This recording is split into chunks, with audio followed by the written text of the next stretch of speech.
आपण पाहता Sillod express news. Nandurbar जिल्ह्यातील शनी मांडळ इथं शनेश्वर जन्मोत्सव व शनी अमावस्या निमित्ताने लाखो भाविकांनी घेतले दर्शन। सिल्लोड एक्सप्रेस न्यूज धुळे विभाग सहसंपादक प्रभाकर अडगाळे शिंदखेडा।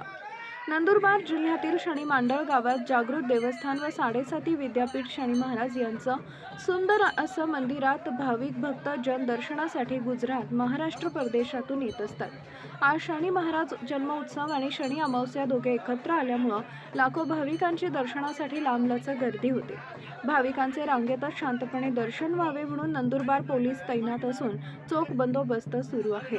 पहाटे 5 वाजेच्या सुमारास सौ SP यांच्या शुभ हस्ते शनेश्वर महाराजांची आरती करून कार्यक्रमाची सुरुवात करण्यात आली। त्याप्रसंगी पोलीस निरीक्षक SP, सहाय्यक पोलीस निरीक्षक दिनेश भदाणे, पत्रकार प्रभाकर अडगाळे, पत्रकार मुरलीधर कोळी, गणेश पाटील, शनेश्वर ट्रस्टचे अध्यक्ष अरुण पाटील, सचिव संतोष पाटील, सेवेकरी दिलीप धनगर आणि सर्व विश्वसनीय संचालक मंडळ शनीभक्त देवेंद्र पांढाळकर महाराज उपस्थित होते। गावकऱ्यांची मराठी शाळेत भंडाऱ्याचं आयोजन केले होते। तसेच 7 दिवस ज्ञानेश्वरी पारायण गाथा आणि कीर्तन श्रवणाचा लाभ घेतला। चला तर प्रत्यक्ष दर्शन घेतलेला राऊंड रिपोर्ट सिल्लोड एक्सप्रेस न्यूजसाठी प्रभाकर अडगाळे शिंदखेडा। नमस्कार, सत्यासाठी लढणारी आवाज सिल्लोड एक्सप्रेस वृत्तपत्र आणि वृत्तवाहिनी 2018 पासून आपल्या देशातील प्रत्येक जिल्हा, तालुका आणि ग्रामीण भागातील खरी, निडर आणि विश्वासार्ह बातमी आपल्यापर्यंत पोहोचवत आहे। पण एक मनापासूनचा प्रश्न आहे, जेव्हा आम्ही तुमच्यासाठी सत्य मांडतो तुम्ही आमच्यासाठी एक छोटासा पाठिंबा देऊ शकत नाही का? एक लाईक, एक सबस्क्राइब, यासाठी तुम्हाला एकही रुपया खर्च करावा लागत नाही, पण तुमचा हा छोटासा सपोर्ट आम्हाला आणखी ताकद, प्रेरणा आणि हिंमत देतो। जर तुम्हाला खऱ्या बातम्यांना साथ द्यायची असेल तर आत्ताच सिल्लोड एक्सप्रेस चॅनलला सबस्क्राइब करा, लाईक करा आणि शेअर करा। हा विश्वास आमची ताकद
दिनेश भदाणे, नंदुरबार तालुका पोलीस ठाणे।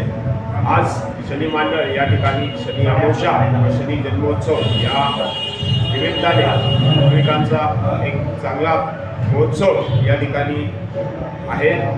भाविक दर्शनासाठी लांबून येतात, त्यासाठी आम्ही पोलीस प्रशासनाच्या वतीने चोख बंदोबस्त या ठिकाणी ठेवलेला असून सर्व भाविकांना योग्यरित्या व्यवस्थित दर्शन घेण्यात यावी याची आम्ही काळजी घेत आहोत। सर्वांना या निमित्त शुभेच्छा।